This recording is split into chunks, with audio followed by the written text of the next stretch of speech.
लेकिन डेनियल ने दरवाजा नहीं खोला। अब बाहर चारों तरफ अंधेरा छा गया और वॉचर्स के आने का टाइम हो गया, इसलिए अब मजबूरन उन्हें अपनी जान बचाने के लिए एक घने पेड़ के नीचे रहकर छिपना पड़ा। थोड़ी देर बाद उन्हें वॉचर्स की गुराने की आवाजें आने लगी। इस टाइम मीना और मैडलन के साथ हमें भी उन वॉचर्स की एक झलक दिखाई जाती है। ये लोग लंबे, पतले और खतरनाक थे। सब अपने अपने गड्ढों से निकलकर इंसानों को देखने के लिए उस सेफ रूम तक पहुंचते हैं, और जब ये लोग देखते हैं कि मीना और मैडलन वहां नहीं है तो वो उनको खाने के लिए जंगल में ढूंढने लग जाते हैं। और जब ये वॉचर्स दूर जाते हैं तो मौके का फायदा उठाते हुए ये दोनों फिर से सेफ रूम तक आ जाते हैं और डैनियल से रो रो कर दरवाजा खोलने को कहते हैं। इस बार डैनियल के दिल में रहम जाग जाता है और वो उनके लिए दरवाजा खोल लेता है। अब अंदर जाने के बाद पहले तो मैडलन डैनियल पर गुस्सा करती है और फिर इन सबको शीशे के सामने खड़ा करके वॉचर्स के बारे में कुछ बातें बताती है। मैडलन ने कहा कि अब तक हम बहुत से रूल्स तोड़ चुके हैं, इसलिए मुझे नहीं लगता कि इस बार वॉचर्स हमें माफ करेंगे। मैं तुम लोगों को वॉचर्स के बारे में कुछ सच्चाई बताना चाहती हूँ। दरअसल मैं जब यहाँ पहली बार आई थी तो मैंने कुछ ऐसा देखा जिससे मेरे होश उड़ गए। मैंने अपना ही एक डुप्लीकेट देखा। असल में वो एक वॉचर था जो मेरा रूप लेने की कोशिश कर रहा था। हालांकि उसकी आंखें और बाल बिल्कुल परफेक्ट नहीं थे। मीना ने पूछा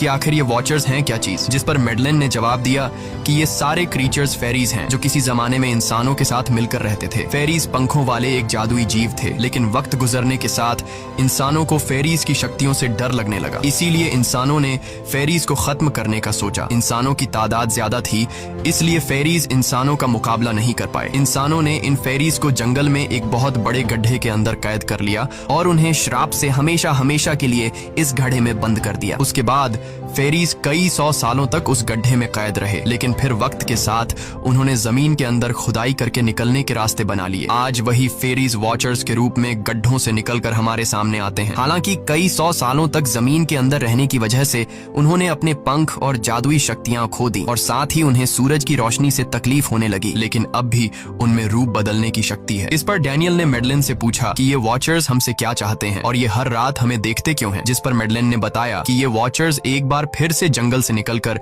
इंसानों के बीच रहना चाहते हैं, लेकिन अपने असली रूप में ये इंसानों के बीच नहीं रह सकते। इसीलिए उन्होंने हमें यहाँ रखा हुआ है ताकि हमें देखकर हमारा रूप ले सकें और हमसे आज के दौर के तौर तरीके सीखकर इंसानों के बीच रह सकें। मैडलन ये सब बातें बता ही रही थी कि अचानक सभी वॉचर्स वापस लौट आए, और जब वॉचर्स को पता चलता है कि मैडलन और मीना वापस अपने कमरे में आ गए हैं तो वो सब गुस्से से भड़क उठे और दरवाजा तोड़ने की कोशिश करने लगे। इन चारों ने टेबल को खींचकर दरवाजे के सामने रख दिया ताकि दरवाजा वॉचर्स तोड़ न सके, लेकिन वॉचर्स की ताकत काफी ज्यादा थी और इन चारों को पता चल चुका था कि जल्द ही वॉचर्स अंदर आ जाएंगे और उन्हें मौत अपनी आंखों के सामने दिखाई दे रही थी। तभी उन्होंने देखा कि टेबल को घसीटकर दरवाजे तक ले जाने की वजह से कारपेट पलट गई है। जब उन्होंने कारपेट हटाया तो उन्हें नीचे एक बड़ा लोहे का